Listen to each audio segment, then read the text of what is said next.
सास की जादुई शक्ति। कौशल्या ने एक रात सपना देखा।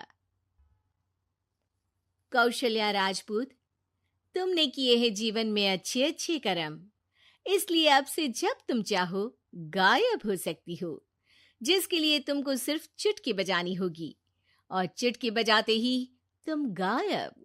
बस एक बात का ध्यान रखना, जहां तुमने कोई गलत काम किया तुमसे ये शक्ति वापस ले ली जाएगी। कौशल्या की नींद टूट जाती है। ये कैसा सपना था? गायब हो जाऊंगी मतलब? हे भगवान, कंबल ओढ़ के सो जाती हूँ, सपना कंबल के अंदर नहीं घुस पाएगा। कौशल्या डर के मारे कंबल ओढ़ के सो जाती है। सुबह कौशल्या मंदिर जाने लगती है। अरे बहू, जल्दी चल, भिखारियों को खाना भी तो खिलाना है। हाँ माँ जी, अभी आई। आज तो खीर और पूरी बने हैं, सब खुश हो जाएंगे।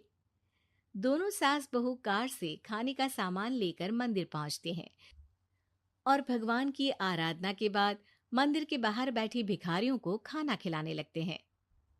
दीदी, आप हर हफ्ते आते हो, इतना सारा करते हो हम लोगों के लिए। मैं आपके लिए रोज अलग से दुआ मांगता हूँ। ये तो फर्ज है हमारा। दीदी, थोड़ी पैसों की मदद हो जाती तो अच्छा होता। बड़े चौराहे पे मेरी बीवी भीख मांगती है, उसका इलाज करवाना है, 100-200 रुपए लग जाएंगे।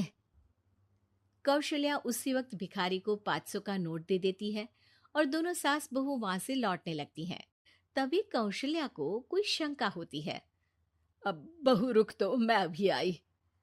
कौशल्या वापस वहीं जाती है तो देखती है कि भिखारी वहां है ही नहीं। कौशल्या को रात का सपना याद आता है।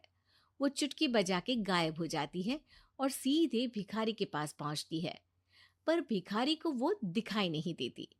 कौशल्या देखती है कि भिखारी उन पैसों से शराब खरीद रहा है और कौशल्या उसे वहीं एक चाटा मारती है।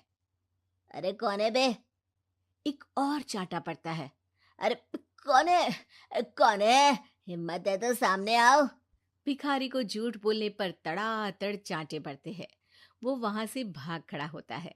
कौशल्या चुटकी बजा के वापस बहू के पास आ जाती है और मन ही मन सोचती है, ऐसे तो मैं कितने गलत काम रोक सकती हूँ, कितनी ताकतवर हूँ मैं, किसी को पता भी नहीं चलेगा।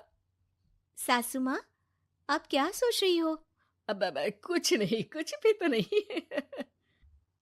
ठीक है, मुझे ना थोड़े पैसों की जरूरत थी। मेरे कजिन भाई है ना, उनकी तबीयत थोड़ी इधर उधर हो रही है।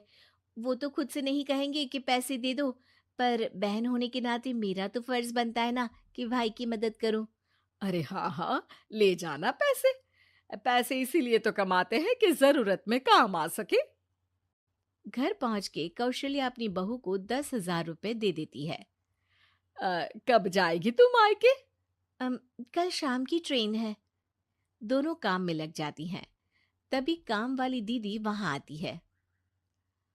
आज ना मैं आप लोगों के लिए पनीर बनाऊंगी। ठीक है, मंगवा लेती हूँ पनीर। पड़ोस की दुकान वाला पनीर दे जाता है और काम वाली बाई पनीर से रेसिपी बनाने लगती है। आज अपनी सुपर पावर काम वाली बाई पे ट्राई करती हूँ, देखूं तो सही किचन में करती क्या है ये। सास चुटकी बजा के गायब हो जाती है और किचन में पहुंचती है। बाई को खबर भी नहीं है कि कौशल्या भी किचन में ही है। आज तो मैं भी पनीर की सब्जी बनाऊंगी रात को अपने घर, और थोड़ा सा घी भी रख लेती हूँ। वैसे भी कौशल्या बुढ़िया खा खा के मोटी हो गई है। कौशल्या बाई की चोरी पकड़ लेती है और गुस्से में बाई की चोटी ऊपर उठा देती है। बाई को समझ भी नहीं आता कि उसकी चोटी खड़ी कैसे होगी। वो डर के मारे चीख पड़ती है। बहू भागते हुए किचन में आती है। अरे क्या हुआ? ये तुम्हारी चोटी खड़ी कैसे है? करंट लग गया है क्या? पता नहीं, शायद किचन में ना भूत है। बाई वहां से भाग खड़ी होती है और कौशल्या चुटकी बजा के अपने कमरे में टीवी देखने लगती है। बहू वहां जाती है। माँ जी, किचन में ना भूत है, बाई भाग गई। अरे भागने देना, भूत का तो पता नहीं, किचन में चोर जरूर था और वो थी अपनी काम वाली। अच्छा हुआ चली गई। बहू को कुछ समझ नहीं आया। उसने किचन में जो देखा उसके सदमे में जो थी वो अभी तक। अगले दिन बहू अपने मायके के लिए निकल जाती है। कहीं भिखारी और काम वाली की तरह बहू भी तो मुझे धोखा नहीं दे रही। अरे कहीं वो पैसे ले जाके शॉपिंग तो नहीं करने वाली ना। अभी पता लगाती हूँ। मुझसे कुछ छिपा है भला। जैसे भगवान सब देख रहा है वैसे ही मैं भी सब देख रही हूँ।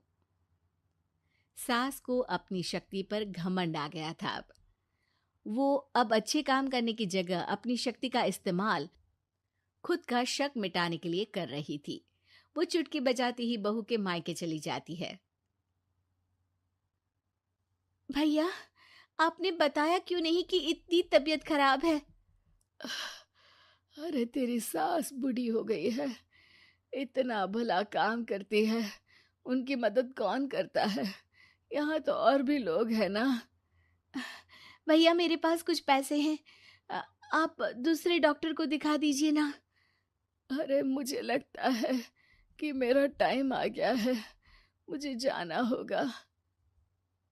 कमरे में भाई की आत्मा को लेने यमदूत आ चुके थे। कौशल्या भले ही किसी को नहीं दिख रही थी, पर यमदूत ने उसे देख लिया। यही आत्मा है शायद, परछाई दिख रही है, पहले ही तैयार खड़ी है। अरे आप कौन हो? यमराज का नाम सुना है? हैं? आप यमराज हो क्या? नहीं, हम उनके यहाँ जॉब करते हैं, आत्मा उठा के ले जाते हैं डिलीवरी वाले। चलो अब तुम्हारा टाइम पूरा हो गया। अरे आप शायद ना वो बिस्तर पर पड़े आदमी की आत्मा को लेने आए हो। मैं तो बस यहाँ देखने आई थी कि मेरी बहू कहीं मुझसे पैसे लेकर शॉपिंग करने तो नहीं चली गई ना। मतलब तुम्हारे पास शक्ति है गायब होने वाली? हाँ। तुम ऐसे तुच्छ काम में उपयोग कर रही हो ऐसी दिव्य शक्ति का। अब तो तुमको ही लेके जाऊंगा। अरे नहीं नहीं, कल मुझे किटी पार्टी में भी तो जाना है। अब नरक में ही करना किटी पार्टी। नहीं नहीं नहीं। 3 बार नहीं क्यों बोल रही हो? टीवी सीरियल चल रहा है क्या एकता कपूर का? अरे प्लीज मुझे जाने दो। आप तो उस बीमार आदमी की आत्मा को लेने आए थे ना। गलत डिलीवरी करोगे तो यमराज डांटेगा ना। बात तो सही कर रही हो, पर हमको उस पे दया आ गई। अभी उसकी उम्र ही क्या है, पर कुछ तो लेके जाना पड़ेगा ना। एक काम करो, अपनी शक्ति दे दो, गायब होने वाली। हैं? अरे क्यों? तुम पृथ्वी लोक का भ्रष्टाचार रोक सकती थी, चोरी रोक सकती थी, अरे कोरोना रोक सकती थी, पर तुमने अपनी बहू की जासूसी करना शुरू कर दिया। अरे लेकिन किंतु परंतु। यमदूत सास की शक्ति लेके वापस चले जाते हैं। कौशल्या की परछाई हवा से नीचे गिरती है और जमीन पे आते आते कौशल्या का शरीर सामने आ जाता है। अरे लग गई, कितने ऊपर से फेंका। माँ जी, आप यहाँ ऊपर से कैसे गिरी?